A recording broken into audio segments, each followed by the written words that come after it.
Muy buenas noches, ¿cómo están amigas de Educación Especial hoy, 29 de abril de 2025? Pues buen regreso a las actividades educativas. Sé que nos ha costado trabajo esta semana volver a retomar el camino, pero bueno, ya es martes 29 de abril y el día de hoy tenemos una buena charla que además es la 199. La charla 200, que es la siguiente semana, tenemos un programa especial para hablar mm, de la formación laboral en jóvenes con discapacidad y tendremos una gran invitada que ya estos días les estaré dando más detalles, pero ya lo tenemos la charla número 200 para la siguiente semana. Pero bueno, mientras eso ocurre, vamos a trabajar hoy con pues una invitada que ya ha estado hace un ratito con nosotros. Ella es Beatriz del Callejo. ¿Cómo estás, Betty?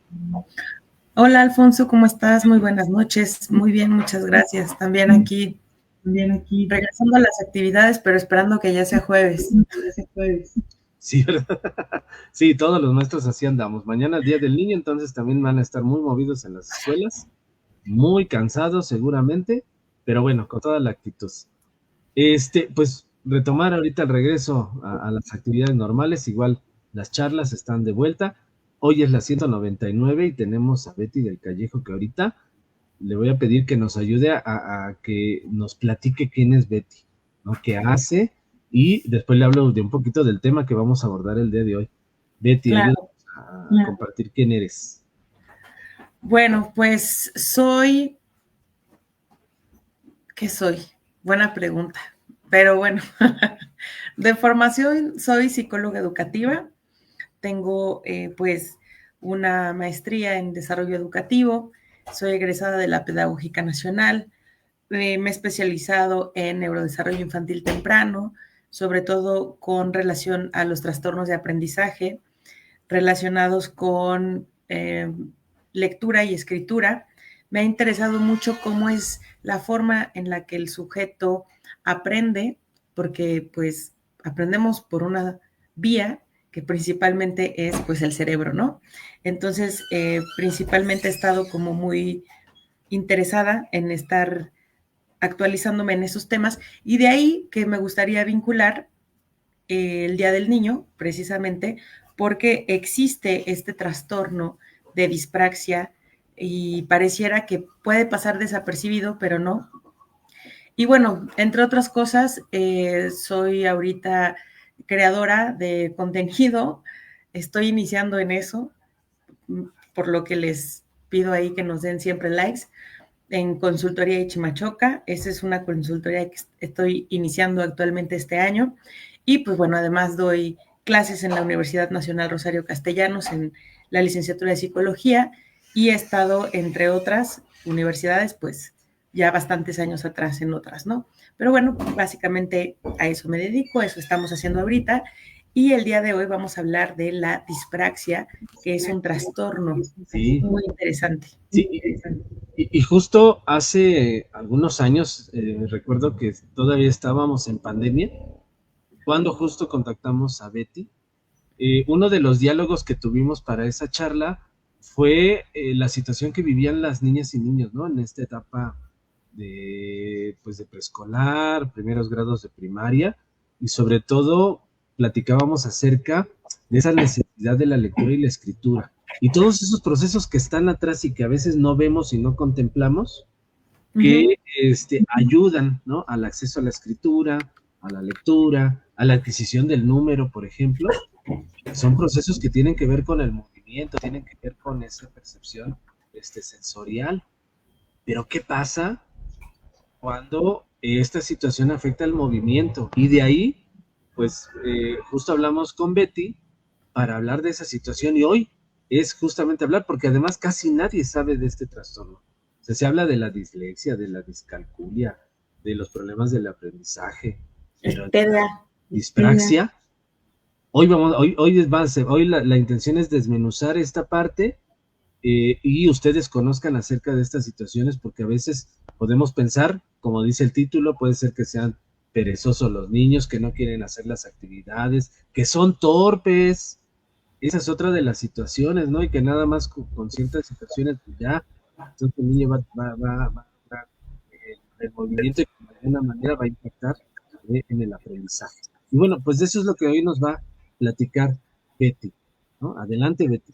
Claro, y pues bueno, no sin antes agradecerle a todo el colectivo de Educación Especial Hoy, Alfonso, felicitarlos ya por este número 199. Me siento muy, muy agradecida y muy honrada porque ya casi llegan al 200. Agradezco mucho esta invitación.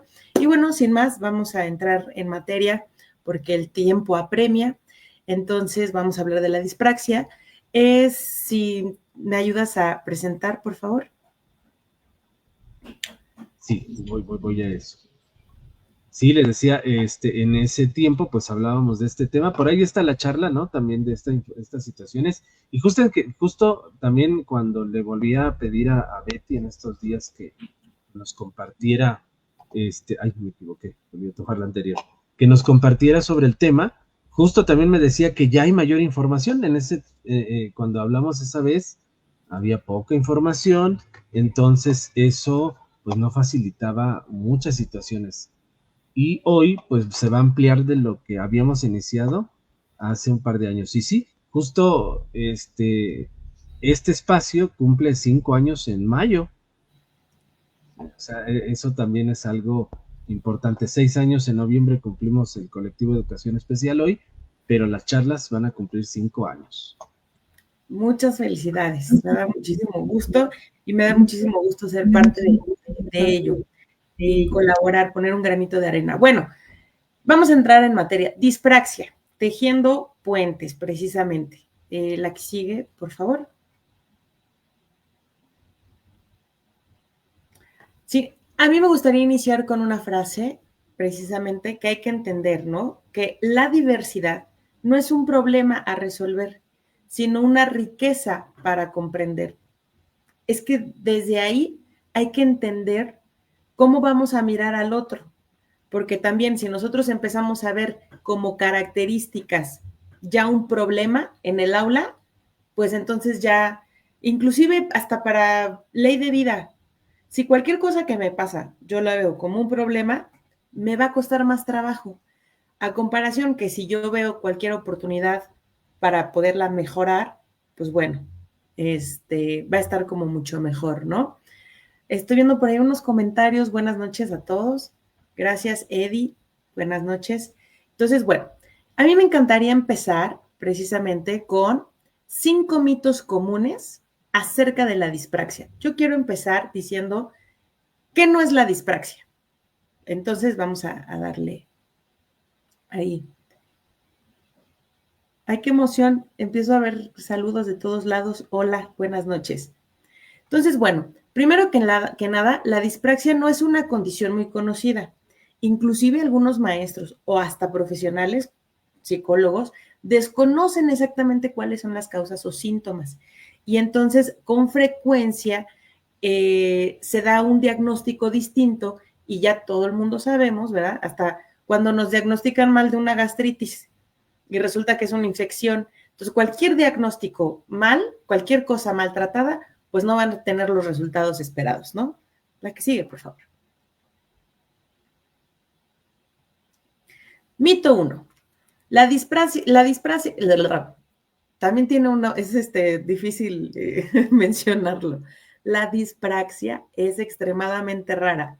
No, frecuentemente no es diagnosticada ni reconocida, no es que sea rara, pero se considera relativamente común. Se estima que entre el 6 y el 10% de niños pueden tener estas características y se denomina así de la misma manera, incluyendo el trastorno de desarrollo de la coordinación o dificultad de aprendizaje motora. Entonces, vamos ahorita a revisar qué sí es dispraxia, pero mito número 1, es extremadamente rara. No, no es rara, está mal diagnosticada. Mito número 2, los niños con dispraxia son solo torpes. No, tienen probabilidad de tener problemas mucho más altas de habilidades motoras, lo que puede hacerlos parecer los torpes. Por ejemplo, tienen problemas para controlar de repente sus musculitos o incluidos los pequeños afectando actividades diarias como escribir, cepillarse los dientes, el que más he estado leyendo, que aparece de manera más persistente en las últimas investigaciones, es atarse las agujetas o, por ejemplo, querer escribir algo y que le cueste trabajo. Ahorita la idea es identificar y especificar cuándo puede ser dispraxia y cuándo dislexia, que es una línea muy delgada la diferencia entre una y otra, pero sí hay diferencias importantes que las vamos a estar como revisando. Mito 3. La dispraxia es idéntica a la disgrafía. Aunque la dispraxia y la disgrafía pueden provocar dificultades similitudes en la escritura, la condición es distinta. Por ejemplo, en tanto que en la dispraxia afecta la habilidad motora fina, lo que incluye el acto físico de escribir, en la disgrafía presentan también problemas para escribir a mano. Sin embargo, estos niños pueden enfrentar dificultades en la ortografía y en la organización de ideas, ¿no? Por ejemplo, un niño con disgrafía puede tener problemas para plasmar sus pensamientos por escrito, lo que, por ejemplo, alguien con dispraxia sí lo puede hacer. Entonces, voy a volver como al ejemplo, fíjate. Un niño con disgrafía puede tener problemas inclusive para plasmar sus pensamientos de forma escrita e inclusive no pueda tener muy claro qué desea comunicar. Esto por un lado. En tanto que la dispraxia yo puedo expresar muy bien, pero mi problema viene motor, aquí en la mano, no necesariamente en los procesos de lectura y escritura que están involucrados a la hora de llevar a cabo la comprensión o el aterrizar ideas escritas. Acuérdense que cuando hablamos de lo escrito estamos hablando de el grafema y el fonema, y entonces tenemos algo que se llama caja de letras. Entonces, en tanto que una la interpreta y decodifica, pasa un proceso cognitivo que hace que entonces además salga y entonces nosotros podamos precisamente hacer uso de ese grafema y ese fonema.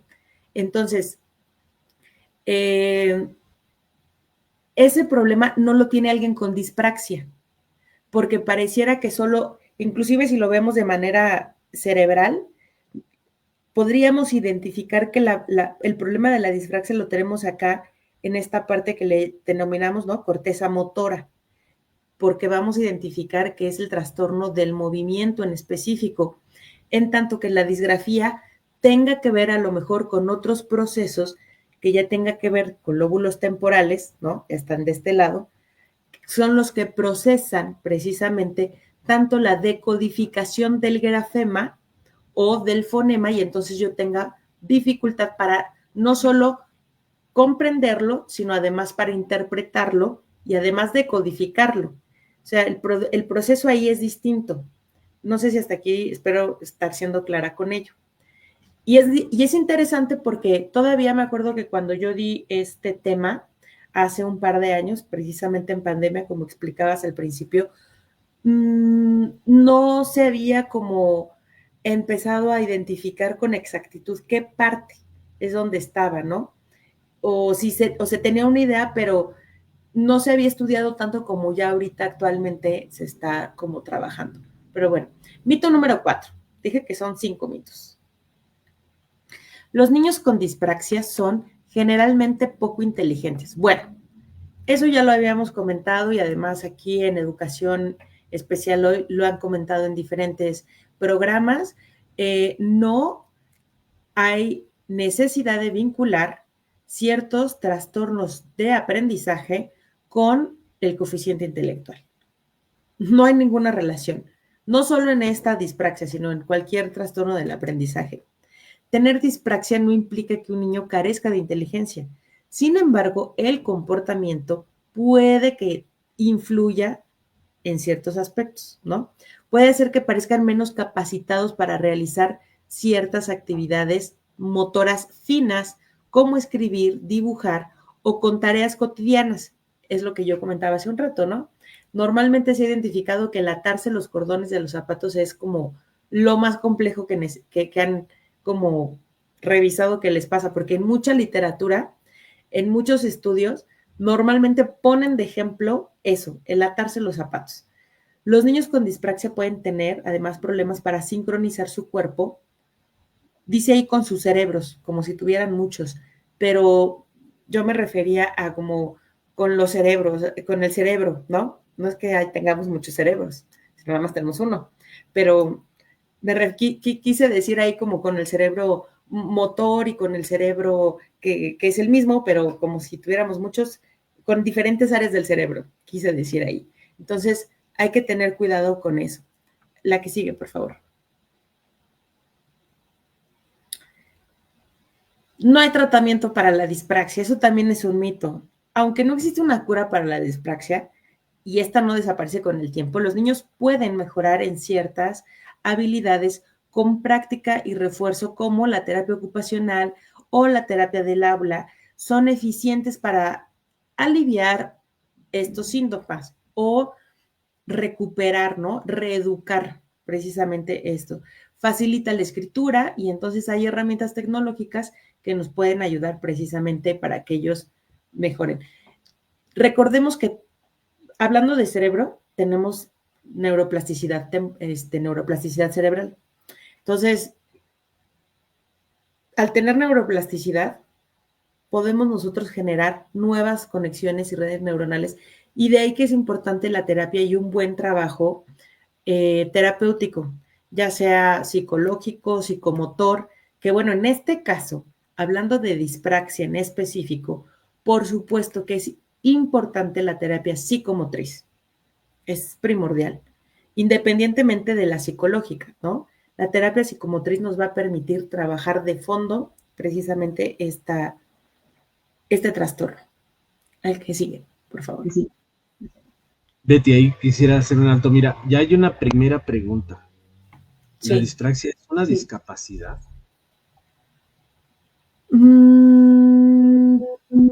Pues he estado leyendo en las últimas revisiones que, pues bueno, cuando hablamos de dis, es falta de. Entonces, el término, la respuesta, ahora sí que la respuesta correcta sería sí. Sí sería una discapacidad, en tanto que el término, más bien el sufijo dis, es falta de. Y está muy interesante porque es la carencia de habilidades motrices. Y de hecho tengo un texto muy interesante, donde precisamente nos explica por qué sí ya se vuelve una discapacidad. Inclusive por eso es dispraxia. Dis ya es falta de. Y pues sí es una discapacidad. Es que estoy buscando precisamente esta parte. Mire, por ejemplo, la dispraxia es conocida también como el síndrome del niño torpe, que no está correcta la afirmación, ¿eh?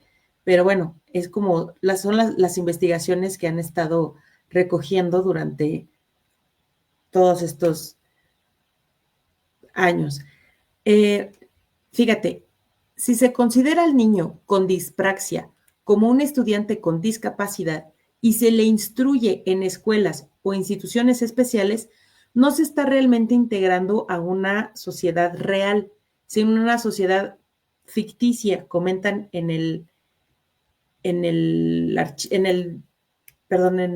artículo que yo estuve revisando, que es como de los últimos.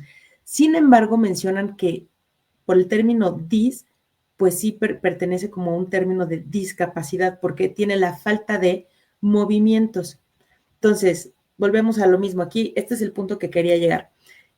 Merari, en 1978, expresa que el prefijo dis indica dificultad y el prefijo a falta de.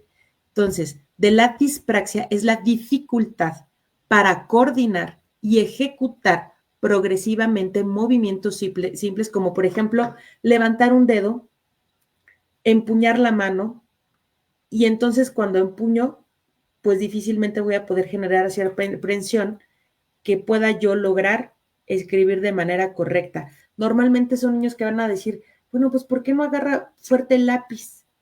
Yo no me había nunca notado, por eso es que es como un fantasma en el aula, como algo secreto, porque es muy evidente a lo mejor notar otro tipo de características o falta de habilidades, ¿no? Motoras, pero esta no, porque tú puedes escribir y medio lo agarras y ahí vas haciendo tus trazos. Inclusive el trazo es mucho más débil que el de otros compañeros. Y sí, sí hay. O sea, yo ya he visto niños con dispraxia y sí, a diferencia de otros estudiantes, pues toman el lápiz mal, con menos fuerza, no dibujan tan fuerte, sus trazos son débiles. Y entonces, bueno, yo creo que como todo, la respuesta sería que, pues al menos lo último que ha comentado, si nos vamos de manera gramatical, por el prefijo dis, si hay una dificultad, que sería una discapacidad por esta falta. Sin embargo, los autores refieren que no por ello necesita estar en una escuela especializada como tal, sino que él podría, bueno, aquí le llaman CAM, ¿cierto, Alfonso? Sí, ¿no?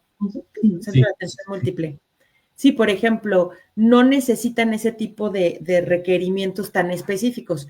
Un niño con dispraxia perfectamente bien, así como otro trastorno del aprendizaje, puede estar en un aula regular, por así denominarlo. Que no soy muy fan del término aula regular, pero sí es. Y entonces, más bien yo lo consideraría que entra dentro de estos TEAs, ¿no? Trastornos específicos del aprendizaje, precisamente. Entonces, yo lo colocaría precisamente ahí. Bueno, continuamos, por favor. Bueno, un poquito de introducción a la dispraxia sería precisamente esto, ¿no? La definición básicamente es trastorno del desarrollo de la coordinación, ¿no? Es una condición neurológica, que por eso yo les explicaba toda esta parte, como diademitas, es donde tenemos nuestras cortezas motoras muy, muy hermosas, muy bellas, y afecta a la planeación y ejecución de movimientos voluntarios, impactando tanto la motricidad fina como la gruesa, porque toda esta parte es la que tenemos precisamente determinada para nuestros movimientos motores, precisamente. Bueno, aquí nuevamente explico que se estima que entre un 2 y un 10% de los niños sí presentan dispraxia ya, aunque en muchos casos no son diagnosticados adecuadamente. Por eso es que de repente no los vemos o decimos, ay, pues quién sabe, es más lento. De ahí que por eso el título de hoy, ¿no? Es que es más lento. ¿Quién sabe por qué sea más lento? Pues ya estamos viendo por qué es más lento. Por lo mismo, inclusive, si tú agarras sin tanta fuerza y tratas de generar ciertas letras, pues vas a notar que te vas a tardar inclusive más. Y tú dices, es que es lento. No, es que le está costando trabajo, porque no conecta precisamente estas funciones en donde yo no solo tengo, o sea, no solo tengo que hacer todo el proceso de decodificar la letra, que ese es otro tema, sino además el músculo, ¿no? El movimiento que tengo yo que realizar no está haciendo clic. Ahí es donde nos estamos atorando. La que sigue, por favor. Bueno, Busch, fíjate, desde 1978, Alfonso, esto a mí me impresionó. O sea, yo nunca había, ni en la universidad hablé de dispraxia. Con eso, o sea, no estoy queriendo yo aquí aventanear a nadie. Escuchamos, pero no juzgamos. Pero yo no había, hasta mucho tiempo después. Pero bueno, Busch manifiesta que es la habilidad, perdón, es la inhabilidad de no poder manejar adecuadamente cada parte del cuerpo. Tiene que ver con lo muscular directamente, sin que esto signifique una parálisis ni un trastorno primario de la motricidad. Esto es interesante porque por eso lo hace más complejo, porque entonces dices, ok, no es parálisis, no, no es. Tampoco es un trastorno primario de la motricidad como tal. O sea, cuando hablamos de parálisis facial o una parálisis, ¿no? Motriz, que sabemos perfectamente cuando afecta al sistema nervioso o que tiene que ver con un problema de columna vertebral, ¿no? Y entonces nos queda Ya ves que dependiendo del número de cervical en la que estés lesionado, pues es a lo mejor el nivel de grado de parálisis que puedas tener. Pues no, tampoco tiene que ver con eso. Es algo mucho más sutil como el músculo. Simplemente eso. Pero los músculos no se mueven solos. Todo nuestro cuerpo está relacionado y conectado con el cerebro. Entonces, en las partes donde está conectado ahí, es algo muy sutil. Por eso es tan difícil de percibir en el aula, pero no imposible, porque ya teniendo ojo clínico e identificando precisamente de qué va, pues bueno, vamos a poder ir mejorando y poder, sobre todo, ir apoyando a nuestros estudiantes. La que sigue, por favor.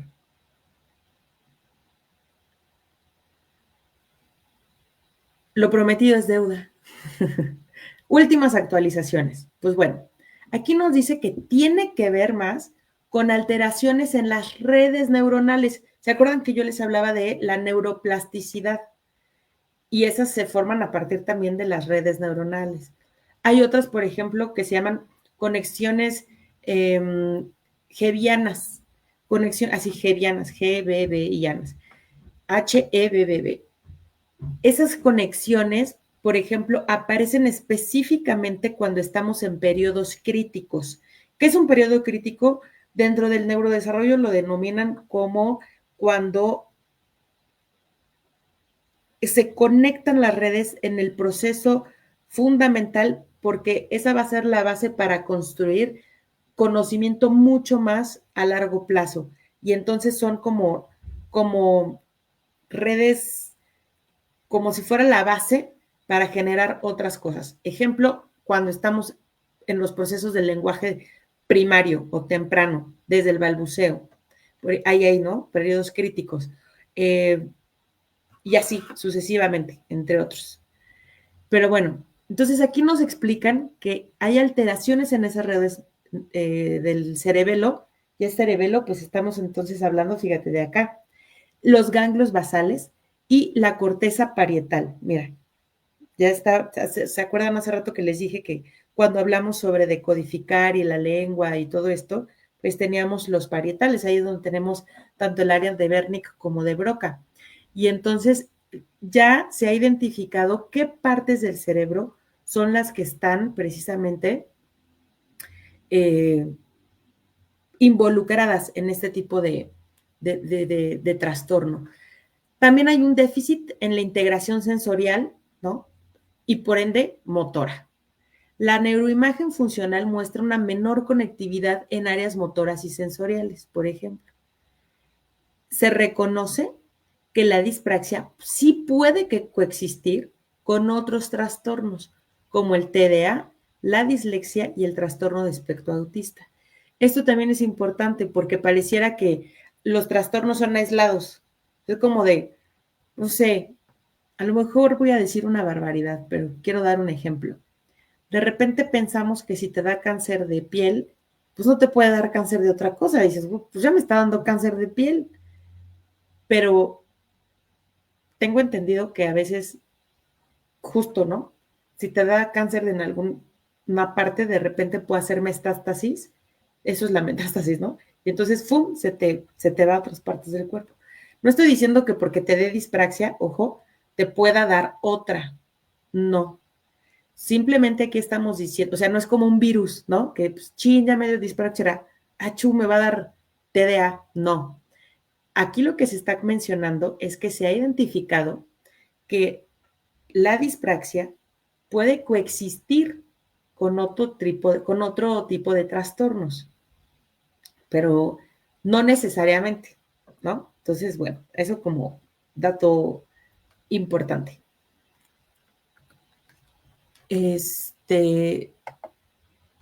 ¿Le puedes regresar tantito, por favor? Listo. Sí, es que quería regresar con, ¿qué son los ganglios basales? O sea, precisamente estos se encuentran dentro de el neocórtex. O sea, es que tenemos esta, ¿no? La corteza cerebral, y cuando decimos subcorteza es lo que está adentro de. O sea, si a nosotros nos parten el cerebro, ahí vamos, ahí adentro vamos a encontrar cosas muy interesantes. ¿Cuál es lo importante de los ganglios basales? ¿Por qué quería regresarme rápido? Porque desempeñan múltiples funciones, sobre todo con la cognición y principalmente en el control motor. O sea, cuando yo hablo de ganglios basales, hablo del control motor. Por eso es que yo quería regresarme como a identificar precisamente esta parte del ganglio basal, porque es lo que, ahí es donde entra nuestro control motor.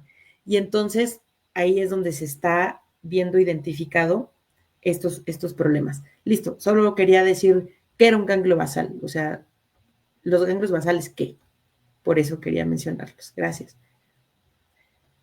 Fíjense que además ya se ha encontrado, cosa que no dije en la primera charla hace un par de años, no sé cuándo fue la pandemia, hace 3 o 4, pero como todo, ¿qué creen? Hay tipos de dispraxia. Eso no lo sabían, bueno, al menos yo no lo sabía hace un par de años, 4. Pero miren aquí, esto van a decir, ¿cómo dispraxia en el vestirse? Sí, pues es que hay distintas, porque pareciera que solo afectan unas cosas o puede afectar de manera general. Dispraxia en el vestirse, dificultad para realizar coordinaciones y movimiento, como abotonarse, subirse una cremallera, amarrarse los zapatos, ¿no? Entonces, bueno, eso está como bastante interesante. Dispraxia digital, dificultad para mover secuencialmente los dedos. Por ejemplo, ¿no? Esto es secuencialmente. Y entonces al hacer esto, pues me afecta la escritura. Yo les acabo de leer que la dispraxia también tiene que ver con incluso levantar un dedo. Y entonces cuando hacemos luego la broma, ¿no? Yo siempre hago un ejercicio de una canción que es palo, palo, palo, palo bonito, palo, Pues ya con esto, si tú lo haces y ves que el niño no puede levantar, ya ahí te puedes dar cuenta. Porque estamos hablando de que para generar estos movimientos, o inclusive este ejercicio, ¿no? Ay, ay, yo también me hago bolas. Nos está costando trabajo. Y entonces ya ahí nos hablaría de una dispraxia digital. No crean, digital no es porque le cueste trabajo prender el celular, no, sino de los dedos. Dispraxia para hablar, dificultad para comunicarse verbalmente, puede haber cierto trastorno del habla. ¿Por qué? ¿Por qué creen? Porque la lengua es un músculo, necesita movimiento y estamos hablando de que la dispraxia precisamente es una, un trastorno que tiene que ver con todo lo que está relacionado con la coordinación. E inclusive nosotros necesitamos coordinar la lengua con lo que quiero decir, con lo que quiero pensar, y entonces, porque si no decimos se nos traba, ¿no? Bueno, pues por eso, porque la lengua es un músculo. Y estamos hablando, si nos regresamos tantito, porfa, más. Ahí dice, fíjate, me encanta. Tiene que ver con lo muscular directamente. Aquí lo dice. Es la inhabilidad de poder manejar adecuadamente el cuerpo porque tiene que ver con lo muscular. La lengua es un músculo. Ajá. Bueno, listo, ya.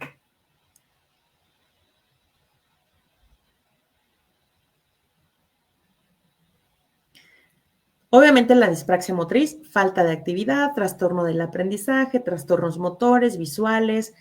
Y esto en su momento lo comentábamos en pandemia porque pues los chicos, estando todo el tiempo sentados y no tenían esta habilidad, o sea, ¿por qué es importante ahorita ir identificando la dispraxia y por qué en la actualidad? Porque a lo mejor ahorita todos los que estuvieron en preescolar ahorita que estarán como en cuarto, quinto, más o menos, ¿no? ¿Y qué crees? Tú vas a decir, no, pues es que no escriben, pues es que no sé qué, pues es que, bueno, es que entonces tendríamos que revisar si en todos esos periodos críticos de preescolar, en donde tenían que haber revisado su prensión fina, su coordinación, su lateralidad, direccionalidad, segmentación, ¿no? Les acabo de decir todos procesos de la lectura y escritura, de la lectura, no, perdón, de la escritura. Todos esos procesos, si se llevaron a cabo en línea, no pudieron a lo mejor identificar si hubiera algún tipo de dispraxia motriz o digital, porque no los teníamos. ¿Cuántas veces no dimos o no seguimos dando clase con la cámara apagada, por ejemplo, ¿no? Entonces, ahorita hay que darse otra revisada a nuestros salones, a nuestros grupos, para ver cómo están, en qué proceso. De ahí, eso es el diagnóstico del aula, no este diagnóstico que critiqué mucho y lo sigo diciendo, que la mayoría aplicó, en donde solo sacaban estilos de aprendizaje. Eso es un neuromito. Los estilos de aprendizaje no están comprobados científicamente. O sea, no hay auditivos, no hay visuales, no hay kinestésicos, no. El cerebro aprende por todos los sentidos, todos. Y entonces, ¿por qué se maneja mucho eso de estilos de aprendizaje? Porque no ha habido otra teoría que rompa precisamente con ese paradigma. Pero actualmente la invitación es, ya hay otro paradigma, y es la neurociencia, ¿no? La neuropsicoeducación nos permite entender que entonces nosotros tenemos que generar actividades para todo, para que el niño, independientemente de que sea visual, kinestésico, en lo que sea, tú haz algo visual, tú haz algo aditivo, tú mueve el cuerpo también, tú haz todo lo que tengas que hacer. Sería como interesante. Entonces, bueno, luego hacemos otra plática si quieren, cuando llegamos a la 300, sobre neuromitos. Dispraxia motriz. Fíjate, ¿de qué va? En este tipo de dispraxia, esta es otra. Si le regresas tantito, rapidísimo, perdón. Esta era psicomotriz, pero voy a ahondar en la psicomotriz precisamente, que es la motriz, es la misma, pero ahondé en esta. De todas decidí abarcar la otra. Afecta las áreas motoras del cuerpo y puede ser parcial o total, lo que dificulta la realización de movimientos que requieren coordinación y precisión. Por eso es que se confunde con la disgrafía, precisamente, ¿no? Causas. Bueno, según Bubahaus, no hay causas totalmente establecidas. Puede deberse a una inmadurez en el desarrollo de las neuronas o ser ocasionada por traumatismos, enfermedades o lesiones cerebrales, por lo que puede aparecer en cualquier etapa de la vida. Ojo, entonces fíjate, esto es interesante porque además la dispraxia no es como por ejemplo el trastorno autista, que ese sí es de nacimiento. O sea, difícilmente alguien ya adulto diga, chin, pues es que yo estaba bien, pero me dio autismo. Eso no pasa. O sea, ya es algo que viene congénito. En la dispraxia sí te puede dar después de un traumatismo o una enfermedad o una lesión cerebral, a diferencia de cualquier otro trastorno. Ejemplo, también tú ya naces con TDA. No es como de, chin, se cayó el niño y le va a dar TDA. No, imagínate, ninguna mamá dejaría ya que se subiera a ningún lado. Entonces, no. Pero aquí en la dispraxia sí te puede pasar eso. Por una lesión cerebral te puede dar dispraxia. Aquí lo que intenté investigar y no logré es si las personas que han tenido parálisis facial llegan a tener ese tipo de dispraxia, sobre todo en el habla. La respuesta me llevó a que sí. No lo constaté, pero la lógica me dijo que sí, porque pues, al tener una parálisis, tienen inmovilizada de manera muscular cierta parte del cuerpo y tiene que ver precisamente con el habla. Entonces, por eso, ojo, a diferencia de otros trastornos de aprendizaje, la dispraxia te puede surgir por un traumatismo. Conclusión, como se puede observar, no existen causas definidas de la dispraxia en niños, jóvenes y en adultos, sino de verdad puede aparecer en cualquier momento. O sea, ¿esto qué quiere decir? Que no estamos exentos a que nos dé dispraxia en cualquier momento.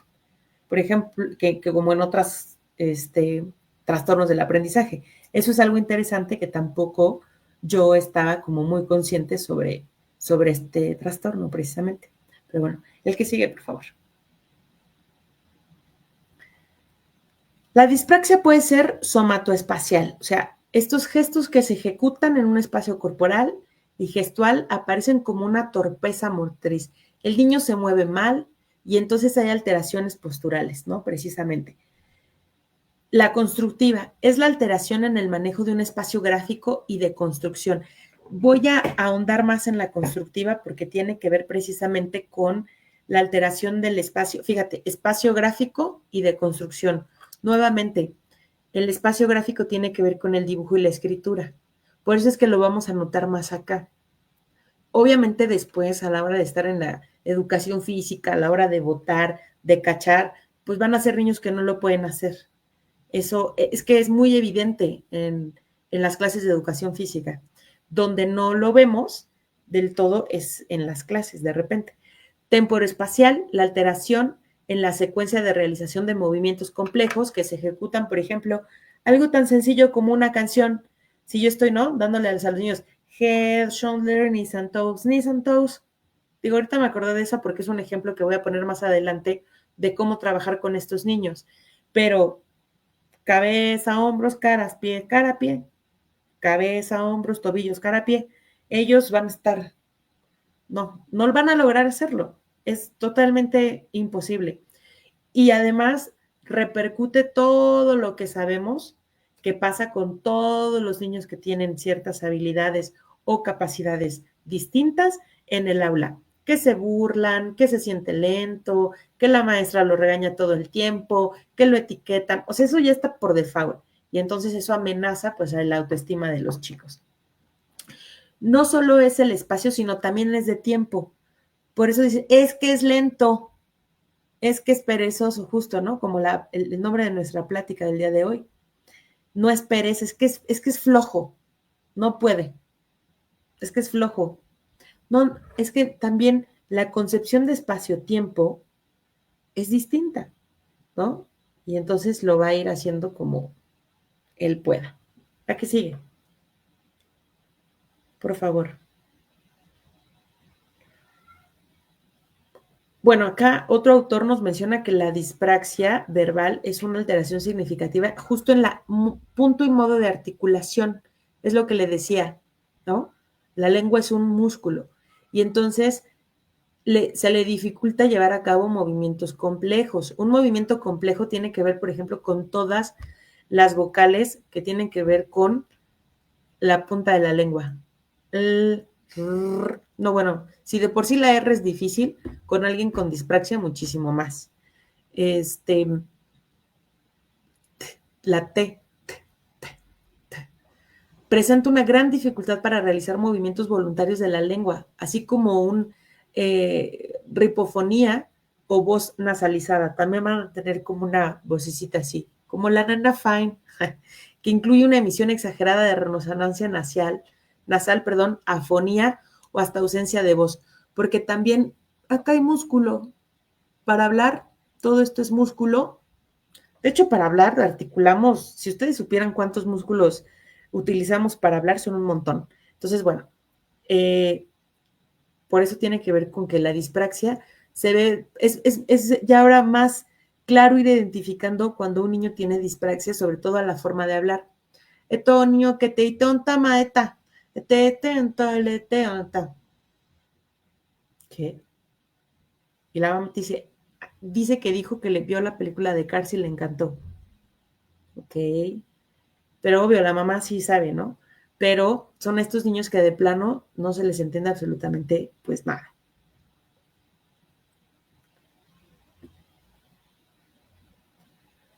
Ok, detección temprana. ¿Qué sí puedo ir notando que puede tener mi alumno? Torpeza al correr, saltar, manipular objetos. Porque si usamos la lógica, es difícil que un niño tenga estas dificultades o torpezas porque precisamente están en el modo activo y por eso dicen, es que parecen changuitos, ¿no? Se cuelgan, se suben, se bajan y hasta decimos, los niños son de plástico y entonces, ajá, pero hay una característica entonces particular con estos niños que se tropiezan, no pueden saltar bien, tiran objetos todo el tiempo, dificultad para abotonarse la ropa o para ponérsela. O sea, tú lo ves, es que ya cuando vas entendiendo e estudiando más la dispraxia, ya es mucho más fácil ir identificando a estos chiquitos que tú dices, no, bueno, o sea, no hay forma, ¿cómo le hace? Inclusive tú hasta puedes decir, es que la mamá le hace todo. No, bueno, es que puede ser que la mamá, al ver estas deficiencias, lo primero que se le ocurre es, pues yo ya me tengo que ir a trabajar y nos tenemos que apurar, yo lo hago todo. Y bueno, problemas en la escritura y organización espacial del papel. Por eso en la pasada hablaba yo de la constructiva, porque en la constructiva tiene que ver con el espacio. O sea, lo mismo puedo escribir aquí que acá, o sea, no hay esa organización espacial. Retrasos en el desarrollo del habla, obviamente. Pronunciación ininteligible, o sea, no se le entiende. Acabo de poner el ejemplo, ¿no? Atúa, tititatae, teteotututu, titatatán, y entonces la mamá nos tiene que traducir. Detección. Es crucial observar estos signos desde etapas tempranas y consultar a los especialistas como neuropediatras, terapeutas ocupacionales, logopedas, psicólogos, psicomotricistas, todo un equipo multidisciplinario para que nos digan de qué va. Adelante, por favor. ¿Con qué se le asocia frecuentemente? Pues como hemos estado platicando, con el TDA, precisamente con el déficit de atención, la dispraxia, coexisten a menudo compartiendo desafíos, porque además no solo ahora es la planificación motora, sino además la planificación atencional y el trabajo de memoria y todo lo que ya se sabe del TDA, que está súper estudiado. También se asocia con la dislexia y la disgrafía, van como, pareciera que van de la mano. ¿Cuál es la importancia del diagnóstico diferencial? O sea, ¿por qué sí es importante diferenciar una de otra? Porque distinguir la dispraxia de otros trastornos del neurodesarrollo es especial para implementar una intervención adecuada y personalizada, porque para la dislexia es distinta. Si bien tiene características, sí se podría tratar de forma distinta. O sea, si lo que el niño tiene es dispraxia, y estamos hablando de que tiene que ver con problemas precisamente motores, pues toda mi terapia va a estar básicamente centrada en la psicomotricidad, en tanto que la dislexia o la disgrafía tendrá que tener otros elementos propios del trabajo terapéutico de esos trastornos. Por supuesto que también la psicomotricidad entra, pero tú vas a ver pues ahora sí que, ¿a dónde le metes más? Por ejemplo, cuando te vas a clases de recuperación, ¿no? Y te vas a clases de matemáticas, pues no te dan tanto de historia, sino te dan de matemáticas, porque es tu deficiencia. Entonces, bueno, eso tiene que ver con un diagnóstico diferenciado e identificar bien de qué va. La que sigue, por favor.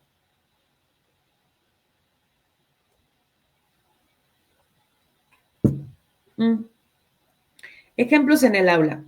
Dificultad para copiar del pizarrón a la libreta, problemas para armar proyectos manuales, escritura lenta y poco legible, evitación de actividades deportivas.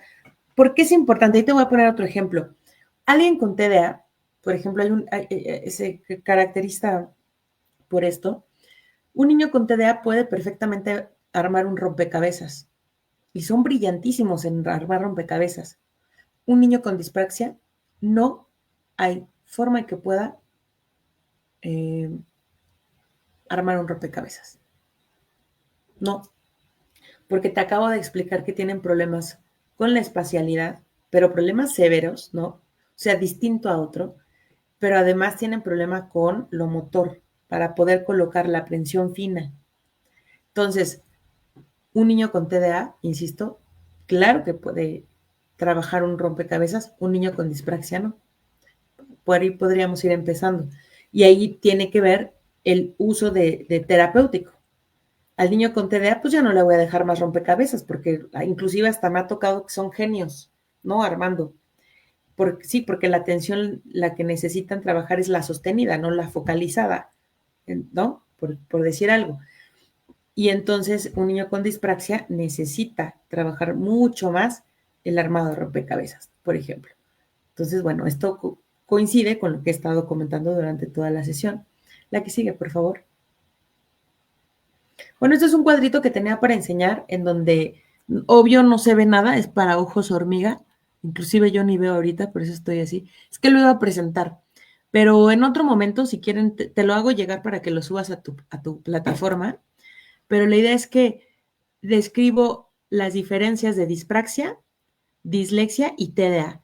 Pongo la definición, el área principal afectada, ¿no? Síntomas, causas, edad de detección habitual, impacto en el aprendizaje, tratamiento y la relación emocional, para que quede claro la diferencia entre una y otra. Entonces, si quieres, luego te lo mando también por el tiempo, poder continuar.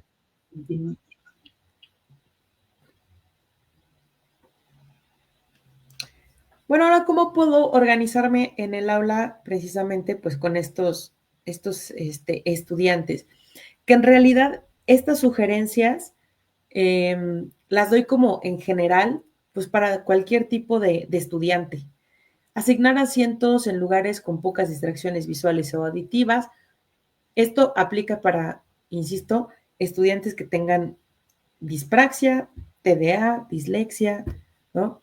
Proporcionar instrucciones claras, tanto verbales como por escritas, generar pausas activas, incorporar breves descansos para estiramientos, movimientos que ayuden a mantener la concentración y reduzcamos la fatiga mental de los estudiantes. La que sigue, por favor. Actividades y prácticas de juego. Bueno, todos los juegos de coordinación que se nos ocurran, con estos niños nos van a servir. Por ejemplo, a diferencia de un niño con hiperactividad, hay que tener, es al revés, ¿ves? Porque más bien a él le tengo que poner actividades de relajación, de concentración, ¿no? Y acá no, más bien baile, libre, ritmo, música, coordinación motora, juego de sillas musicales, este, explorar burbujas de jabón, todo, desarrollar motricidad fina, todas las actividades manuales, construcción de bloques, ensamblados, inclusive buscar juegos diseñados específicamente para trabajar estas áreas afectadas por la dispraxia, que son recursos descargables, pueden trabajarlo también ahí. De hecho, yo tengo por ahí un manual que realicé con un par de actividades, unas 10 actividades, y de hecho iba a comentar que pues todas las personas que nos están viendo ahorita y vayan precisamente a alguna de las redes sociales, ya sea aquí o al Instagram de la consultoría, que se llama Consultoría Educativa Ishimashoka, y en la imagen que vamos a poner nos ponen yo estuve, les vamos a poder mandar este descargable precisamente con las actividades, que está muy bonito, ojalá y lo puedan adquirir con mucho gusto, se los hacemos llegar de manera gratuita, nada más tienen que ponernos como like, decir yo estuve en la plática, yo la escuché y se los mandamos vía mensaje. Pero bueno, tiene que ver precisamente con esta idea. La que sigue, por favor. Y bueno, algo que es obvio para trabajar, yo siempre lo trato de recuperar actualmente en todas las ocasiones que puedo, trabajar el DUA, precisamente que, bueno, tiene 3 principios. Múltiples formas de representación, que por eso ahorita hablábamos de, bueno, si no son los estilos de aprendizaje, que sí. Esto, trabajar, o sea, tú por default diseña para que tengas múltiples formas de representación. Tú crea contenido de forma visual, auditiva o concreta, formas de acción y expresión, orales, escritas, artísticas, digitales, y formas de motivación e implicación. O sea, el interés, la relevancia del poder estar aprendiendo esto. Hemos hablado de que sin emoción no hay aprendizaje. Entonces, diseñar para la diversidad nos beneficia a todos, no solo a quienes tienen un diagnóstico. Eso es lo interesante del DUA. Y entonces yo ahorita he estado tratando de trabajar mucho con los docentes y con los estudiantes, tanto de psicología también como de formación docente, en decirles, es que ya va más allá del diagnóstico. O sea, tú quita el sujeto del diagnóstico, el sujeto es sujeto y tú vas a enseñar para todos. O en psicología tú vas a dar una terapia, sí, identificando el diagnóstico correcto, siendo puntual, pero vas a trabajar porque el cerebro es visual, es auditivo, es concreto, trabaja lo motor, está en conexión constantemente, no es que se utilice nada más el 10%, eso también es un neuromito, no, o sea, es trabajar todo, independientemente de lo que se tenga que hacer. Específicamente el DUA, pues es para el aula, ¿no? ¿Por qué? Pues porque los maestros necesitan tener como estas herramientas y mi sugerencia sería, ustedes háganlo de manera general, ¿no? La que sigue, por favor. Bueno, ¿por qué multisensoriales? Porque el cerebro integra mejor lo que recibimos por varios canales, fortalece las conexiones neuronales precisamente. Y entonces aquí una aplicación en el aula es leer, escuchar, ver imágenes, mejor comprensión. Incorporar movimientos TPR, que se denomina Total Physical Response, o es respuesta física total. Y es así como, ¿y eso qué? Bueno, eso lo crearon en la Universidad de San José. Y no es otra cosa más que movimientos con dramatización y materiales táctiles. Y entonces lo que ponían, y esto es un movimiento que incorporaron y que han estado estudiando, sobre todo para la adquisición de otra lengua. Qué chistoso, ¿no? No tanto para el aula, pero han visto que funciona. Y no es otra más que las canciones, ¿no? Cabeza, cara, hombros, pies, hombros, pies, hombros, pies. Pero, ¿qué estoy haciendo? ¿Me estoy moviendo? Sí. ¿Estoy cantando? Sí. ¿Estoy escuchando también? ¿Estoy sintiendo mi cabeza y mi cara y mis hombros y mis pies? Y eso es el TPR, ¿no? La respuesta física total. Y entonces es moverse, levantarse y tocar. Pero como las matemáticas, pues en las matemáticas he estado dando ejemplos en otros cursos que he estado, sobre todo ahorita que estoy dando uno de neuroeducación en el aula, precisamente, ya vamos a terminar el día de mañana, y les explicaba que para matemáticas podemos a lo mejor generar un stop de multiplicaciones, ¿no? El stop, ¿se acuerdan que era como declaro la guerra a mi peor enemigo? No, creo que stop es otra cosa, pero este del enemigo. O no sé, algo en círculo, o la de pollo, pollo, pollito, pero con los números relacionados con todos los múltiplos del 3.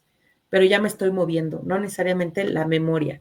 Y entonces, bueno, ahí está precisamente un ejemplo de cómo puedo usar el TPR, ¿no? TPR, perdón. O bueno, ese cosa. La que sigue. Obviamente, siempre, siempre, en todo trastorno que encontremos, tenemos una regulación emocional y un clima positivo. Sentirse seguro, valorado, no etiquetar, no estar amenazando, saber que puedo equivocarme sin miedo. Hoy, ¿sabes qué me da mucho coraje? Ahí sí, lo voy a utilizar un poco de espacio de terapia. Yo me encargo, o tú y en este espacio también, Alfonso, nos encargamos de estar dando como opciones, ¿no? De cómo estar en el aula, cómo aprende el sujeto, cómo hacerle. Y que a tus seres queridos chiquitos lleguen y te digan, ay, no, hoy la maestra enloqueció mamá, ¿no? Enloqueció tía, enloqueció padrino, enloqueció papá, enloqueció abuela, no sé, ¿por qué? ¿Por qué? Porque pues se puso a gritonarme que estaba mal lo que hiciste, estabas mal, todo mal. Sí, bueno, y pues que te expliquen, ¿no? No, todo mal. Y entonces no no hay una regulación emocional ni por la maestra, no hay un clima neuropositivo, y luego eso me frustra, no sé si a ti te ha pasado. Sí. Sí, justo es común esta otra parte. Y eso es lo que creo que más afecta en este tipo de situaciones son los trastornos, ¿no? Porque ya sea la conducta, ya sea el escribir, ya sea esta parte de no entender las matemáticas, pues entonces te hacen sentir como tonto. Ahora sí que valdría esta parte que tú mencionabas al inicio, y eso entonces sí va afectando, y eso sí puede empezar a generar situaciones discapacitantes con la parte social. Entonces ya no va a Exacto. querer participar, no va a querer hacer, no va a querer apoyar a sus compañeros, o no se va a sentir seguro para desarrollar una. Y eso creo que es más, esos efectos son más devastadores que la propia situación específica que tiene. Claro, sí, terrible. Entonces, bueno, por favor, ay, yo, la que sigue. ¿Qué podemos hacer como docentes? Comenzar las clases con un momento de conexión, como rondas, emociones.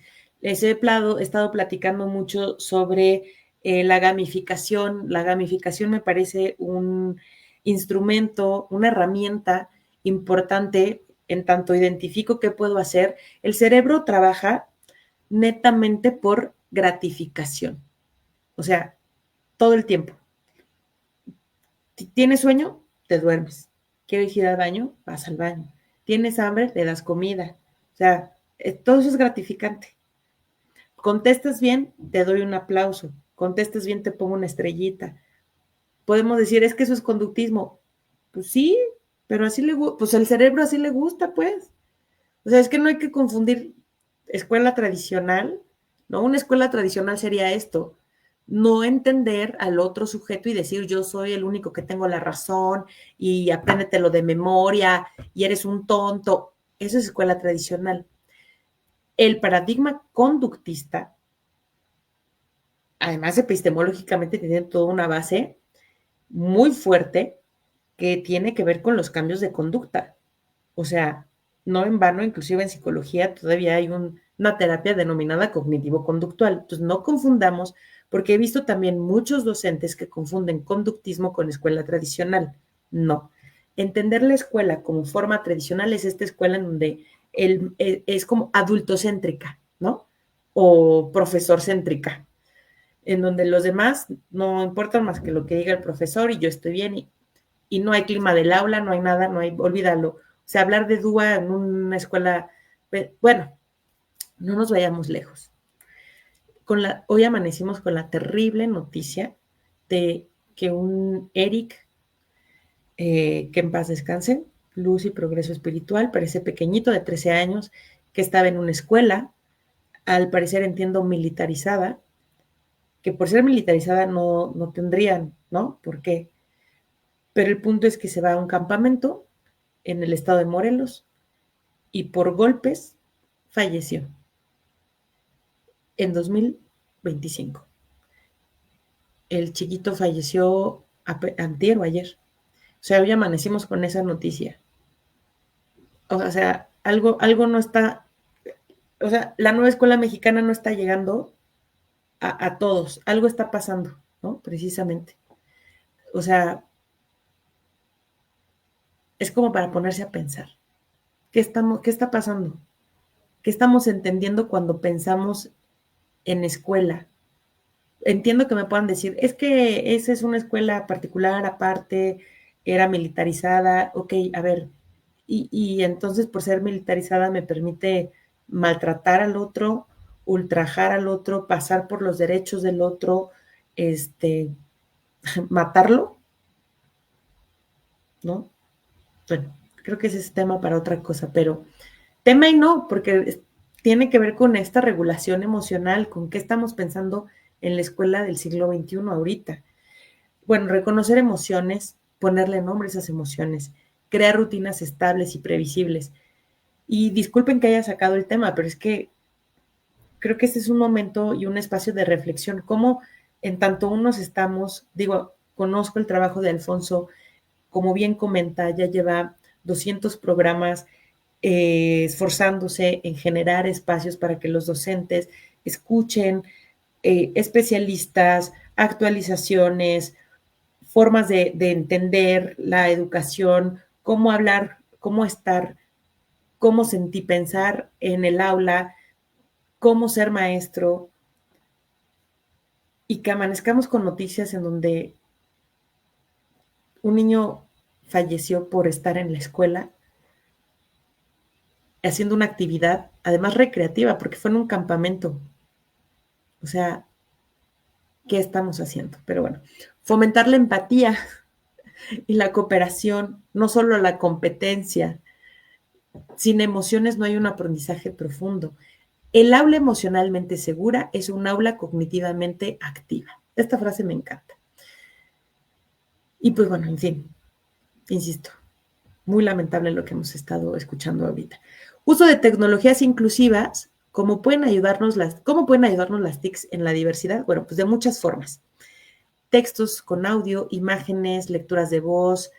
Y, por ejemplo, esta me encanta porque esta es una letra que ya pueden encontrar inclusive en Canva que se llama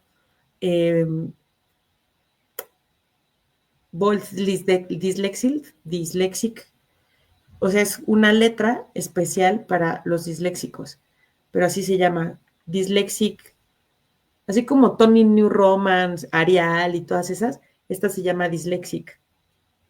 Permiten, bueno, participación activa, promover autonomía, herramientas como text-to-speech, Canva, Kahoot, Quizzes, plataformas accesibles. Entonces, pues bueno, la tecnología bien usada no reemplaza al docente, al contrario, lo potencia, porque de repente ya hemos dicho, ay, no, las IAs nos van a reemplazar. Pues no, no creo, no creo. Pero bueno, luego me quedo pensando y digo, tal vez sí, pero todavía no creo. Todavía no nos va, a nosotros no nos va a tocar. La que sigue ya para finalizar. Pues bueno, eso es como para ir cerrando precisamente esta presentación del día de hoy.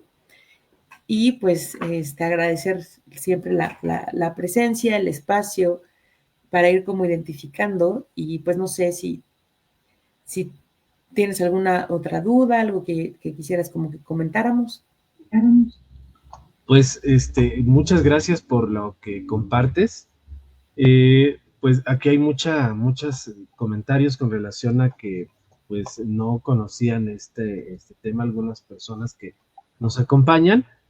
Y bueno, si hay algunos comentarios y algunas preguntas, por aquí te voy a ir leyendo algunas. Bueno, te las voy a ir presentando.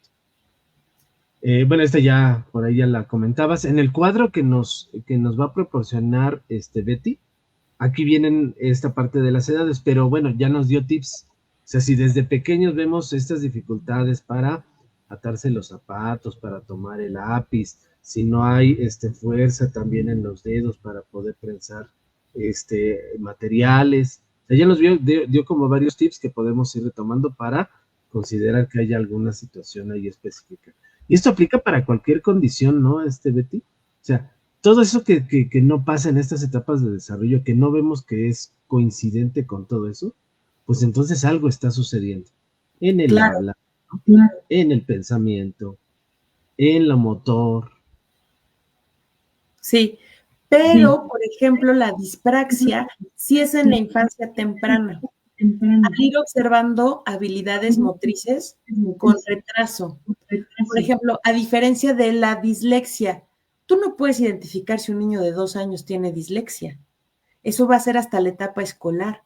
Y solo cuando se inician actividades de lectura y escritura, que estaremos hablando hasta, o sea, maestras, por favor, un niño a los 3 años, a los 4 años, a los 5 años, a los 6 años, su cerebro no está maduro para iniciar procesos de lectura y escritura. No, por favor. Entonces, no puedes diagnosticar. Hasta los 7, 8 años puedo diagnosticar dislexia. La dispraxia, sí en infancia temprana, fíjate, por lo mismo, por eso te decía, ya es como, podría ir empezando a ser más fácil identificarlo. A esa edad son changuitos, se cuelgan, atrapan, suben, ¿no? Bajan, se arrastran. Si yo empiezo a ver que mi niño de 3 años no se arrastra, no coordina, no gatea, no empieza como a querer saltar, hay algo, hay un signo de alarma, ¿sale? Y el TDA también a partir de la edad escolar es donde se empieza a identificar. Pero entonces la respuesta es infancia temprana. Y podemos identificarlo a partir de los 2 añitos, sobre todo con lo motor. Inclusive ahorita quedo pensando que a la hora de comer, ellos tienen que hacer esto. Y un bebé con una dispraxia ni siquiera agarraría la cuchara. No podría, simplemente. No hay forma. Muchas gracias. Aquí está otra, Betty. ¿La dispraxia la podemos considerar un trastorno motriz?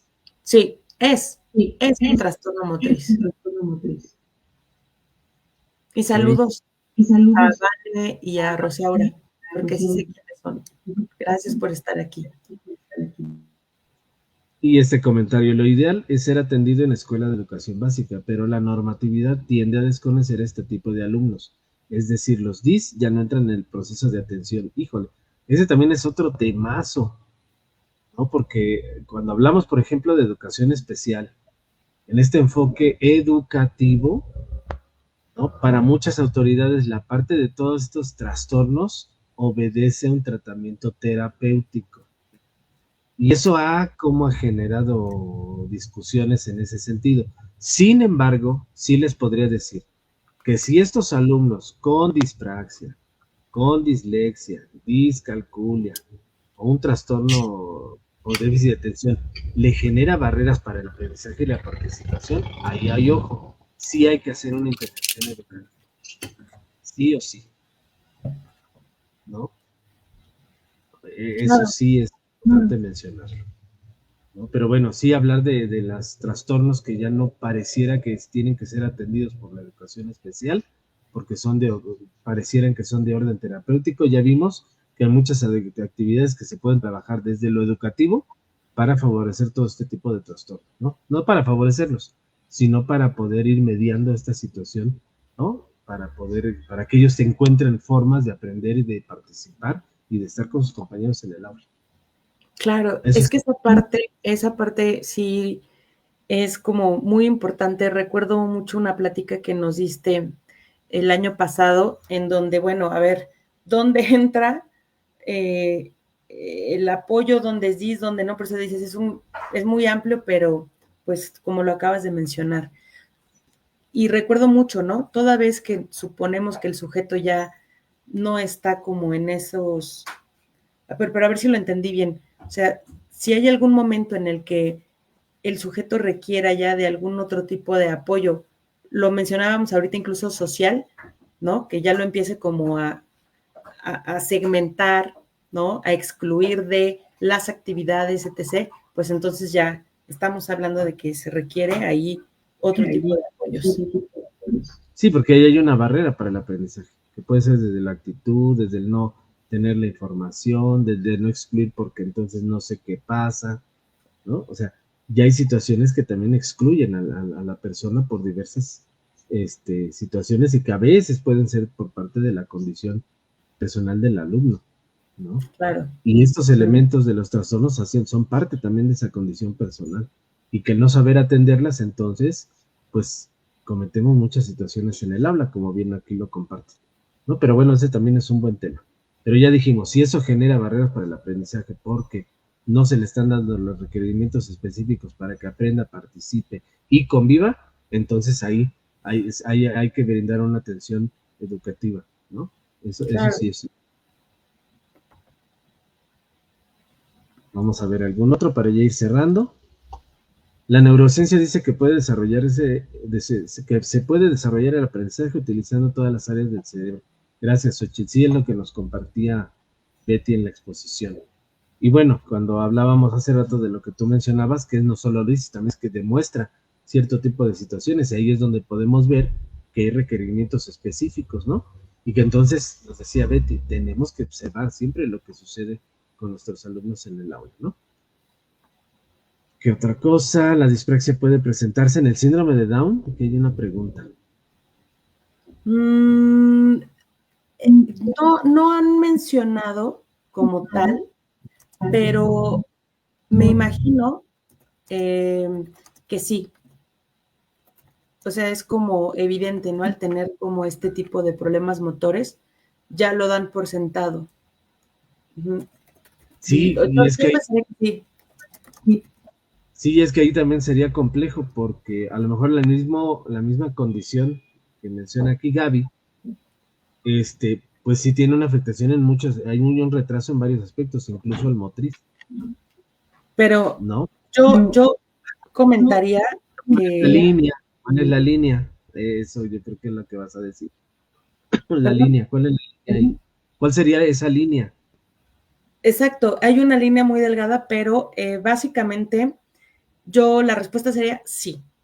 Si tú llevas a un niño, por ejemplo, a un niño con síndrome de Down, con un especialista, con un logopeda, por ejemplo, un psicólogo educativo, él podría decirte, mira, el niño presenta este síndrome, pero además presenta dispraxia, pero además presenta tal trastorno, pero no, propios de, sobre todo porque explicábamos en la presentación que tener dispraxia en algunas ocasiones conlleva que pueda también estar relacionado con algún otro trastorno. Entonces, por default, yo podría inferir que sí. Al menos, ¿sabes qué? Dispraxia verbal, seguro sí tiene el niño con síndrome de Down. Eso lo confirmo.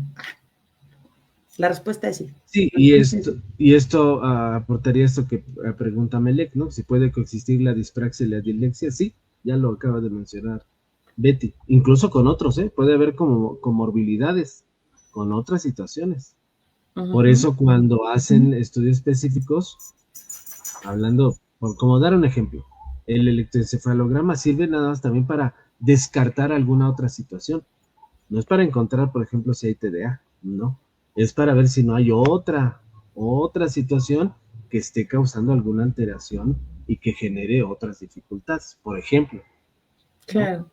Entonces, Claro. sí pueden coexistir diferentes cosas. En una discapacidad, hasta con un trastorno, pueden Sí, coexistir. sí, claro. Como por ejemplo, me quedé pensando que otra característica del síndrome de Down es, por ejemplo, ciertas dificultades auditivas, ¿no?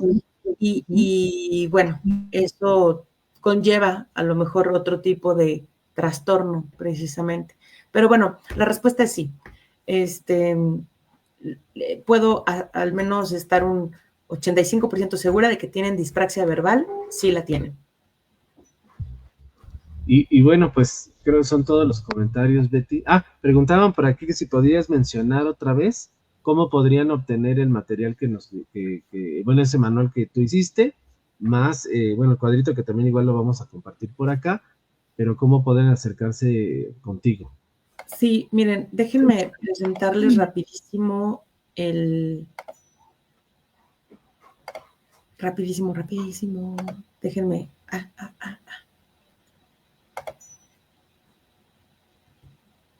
Es este material.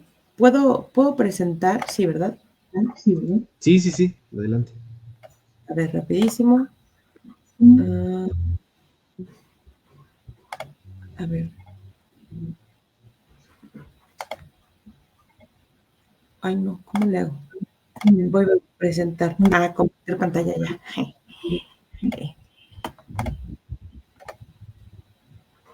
Miren, es esta guía de actividades motoras adaptadas aplicables en contextos educativos y terapéuticos para niños de preescolar y primaria. Son un par de actividades muy sencillitas, pero tienen que ver precisamente con personas que tienen este trastorno y que nos va a poder apoyar. Son 10 actividades muy sencillitas, pero hechas con mucho amor y con todo mi corazón. ¿Qué tienen que hacer? Pues muy fácil, ahí les va. Ahora déjenme presentar otra.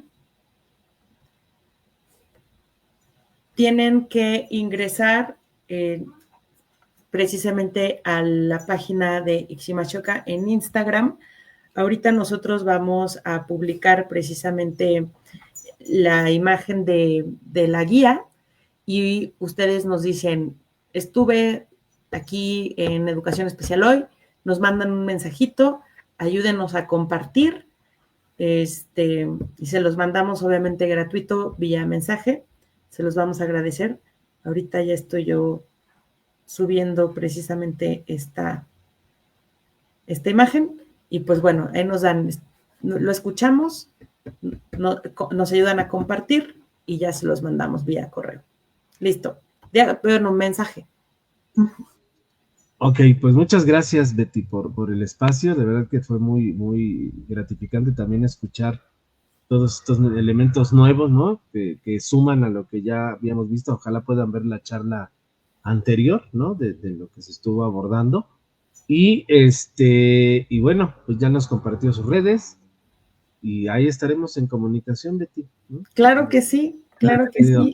He tenido la oportunidad de participar ahí donde ella da clases con sus alumnos y compartir estas experiencias de trabajo de inclusión y de varios temas.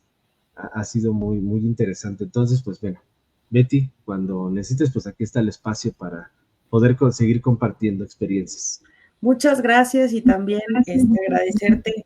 Todos en la universidad quedaron muy satisfechos, muy contentos. Hicieron comentarios increíbles sobre tu participación y yo los veía, cuando yo llegué ahí, todos eran como mucho de psicología empresarial, y así, ¿no? Organizacional, pero han estado como llamándoles la atención ya sobre la psicología educativa. Entonces, pues muchas gracias por compartir tu conocimiento con nosotros. A todos que estuvieron el día de hoy, muy buenas noches, gracias y pues nos estamos viendo pronto. Alfonso, muchas gracias. Pues seguimos en comunicación y todo. Saludos a todos. Pues muchas gracias, muy buena noche y nos vemos la siguiente semana. Les digo, va a ser un buen programa con la maestra Luz Payán, que es de Sinaloa. Ella fue jefa de departamento de educación especial y tenemos un programa muy interesante para hablar de esa parte de la formación laboral en personas con discapacidad. No se lo pierdan, de verdad que va a estar muy interesante, si es nuestro programa número 200. Ya en estos días les subo la invitación y los esperamos la siguiente semana. Cuídense mucho. Muchas felicidades. Muchas gracias, Xochitl. Gracias, Xochitl. Eres una compañera en un diplomado que tomamos de neurociencias. Justamente por ahí nos conocimos. Buenas noches a todos. Cuídense, que descansen y nos vemos la siguiente semana. Charla número 200. Y 5 años del programa también estamos sumando este festejo. Cuídense. Gracias. No te desconectes. Cierra la transmisión. Cuídense.